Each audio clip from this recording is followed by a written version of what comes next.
Uh, Hello guys, this video goes out to Sir Paul Bautista, currently working in Dubai, Qatar.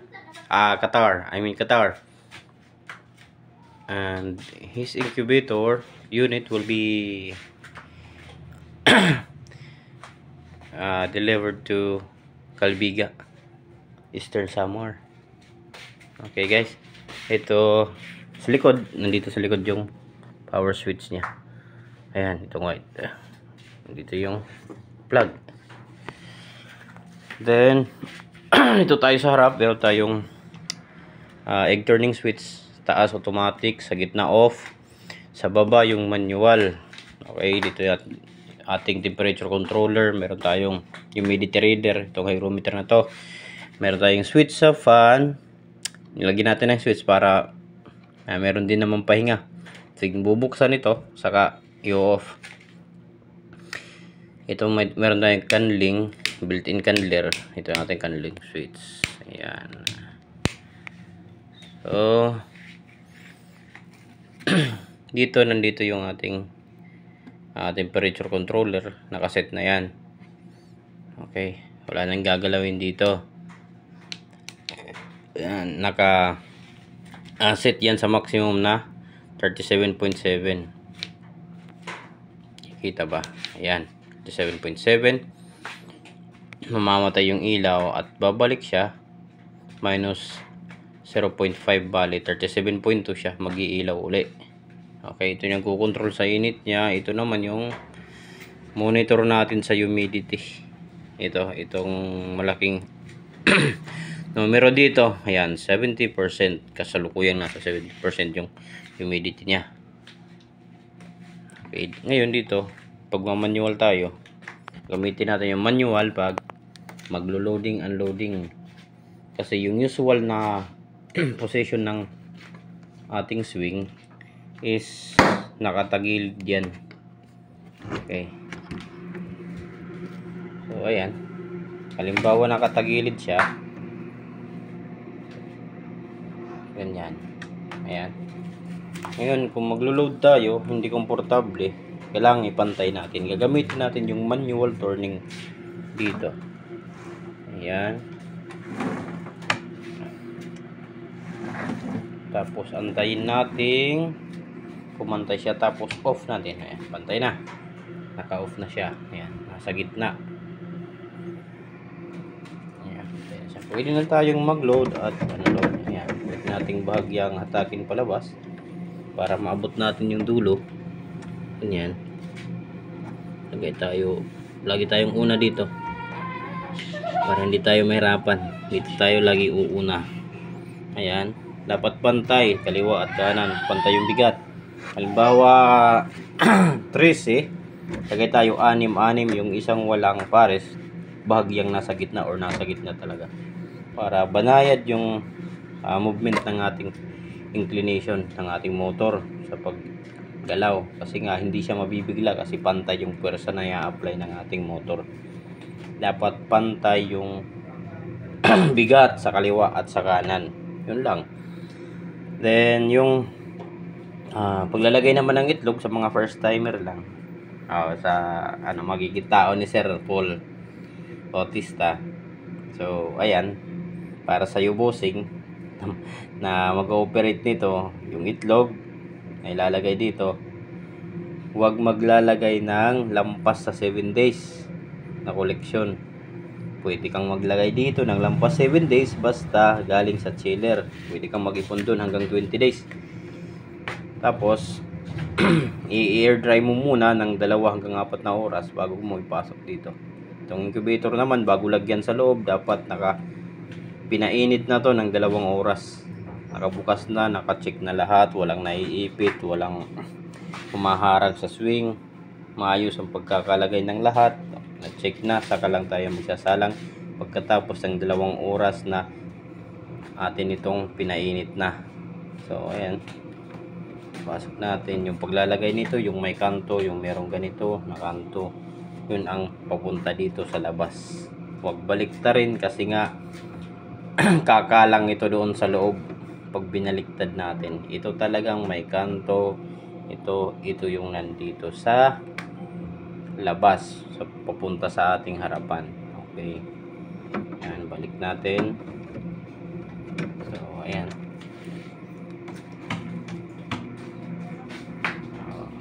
ayan, ganyan siya, ganyan yung galaw niya. So ganyan. Halimbawa nakapagsalang na tayo, puno na yan, iiwanan natin, iaano muna natin siya, itatagilid, then stop na natin, stop siya dito. Ayan, tapos pwede nang isara. Katapos ilalagay na natin sa automatic function para every 2 hours siya na countdown mag to-turn siya. Okay, gagalaw yung ating swing ng itlog. Okay, nandito naman yung ating candling. Ayan, candling switch para dito. Ayan, gagandil tayo kung sa manok every 10 days, every 10th day, pansapong araw dyan tayo magkakandol. Yan, naka-built-in na siya kumbaga. Tapos meron tayong switch ng ating fan kasi nga pag may salang na to, tapos bubuksan natin, papatayin muna natin yung fan. Ayan, natin yung fan para hindi ka agad basta-basta maubos lahat ng init papunta sa labas. Itong design na to. So ayan, pag isara na natin uli, atin ang padan itong fan para umikot yung init, kasi itong fan na to, ito yung nagpapantay sa init at nagpapaikot ng init sa loob ng ating incubator unit. Ito itong ating fan. Ayan, always on ito kapag nakasara. Pwede lang natin patayin yung fan, i-off yung fan kapag bubuksan natin para wag lumabas lahat ng init habang nakabukas. Okay, para unti-unti lang yung paglabas ng init, hindi kagad lumamig yung mga itlog. So ayan, then meron tayong hatcher. Ayan, ibababa natin yung itlog pagkatapos ng 18 days. Bali pang 19 days saka lang natin ibababa, or yung isang palatandaan yan sa buong batch na sabay-sabay na linagay dito. Bali isang batch, may makita tayong isa man lang or dalawa na nag-umpisa ng butasin yung shell ng kanilang itlog, pwede na nating ibaba yan. Itong ating pag-tilt ay hanggang 17 days. Pag 18 days, ipapantay na natin ito dito. 18 days, naka-flat na yan, walang egg turning. Pagka 19 days, ibababa dito sa baba yung itlog. Okay, siguro naman na sana na i-explain natin ng maayos. Okay, 18 days wala nang egg turning. I-flat mo itong i-flat po natin itong ating swing sa ika 18 days, wala nang egg turning. Ayan, ganyan. Tapos pag ika 19 days, ibababa na natin dito. 1 to 17 days lang yung egg turning na ibabaling-baling itong kanyang swing, itong ating setter. Pag 18 days, wala nang egg turning na mangyayari, naka-flat na siya ng ganyan. Pagka 19 days, ibababa natin dito sa ating DIY hatcher cage. Okay. Sa mga gusto naman ng galvanized na pang ano talaga, yung gwapo talaga, gwapong-gwapo na hatcher cage. So mag-a-add lang po kayo ng 4,000 para galvanize at saka napakaganda ng ating hatcher cage. Ito ay kasama lang po sa ating pricing. Ito kasama na ito. Okay, walang dagdag na babayaran dito, bali kasama na yan. Pero pag magpapa-customize talaga na gusto nila ng napakagwapo at napaka high-end na hatcher cage, okay, magdadagdag lang po kayo ng 4,000 pesos para sa isang hatcher cage lamang po. Okay, Ayan, pero sa mga gustong mag-ekonomiya, ganun din naman resulta dyan, okay, pwede na yung ganito. Kasi wala ka nang dagdag na babayaran dyan. Kasi kasama na siya sa in-order na unit. Okay? So, ayan, paalala uli, huwag magsasalang ng lampas 7 days kasi malamang na mag-expire na yung mga similya. At saka yung isasalang din doon sa chiller, huwag naman yung palalampas ng 7 days kasi sayang. I-preserve mo doon ng matagal tapos expire na pala yung ipinasok mo doon. Ganon din yun. Hindi rin maganda yung kalalabasan. Dapat maglagay tayo ng mag-store tayo sa chiller ng mga itlog ay nakaano na siya.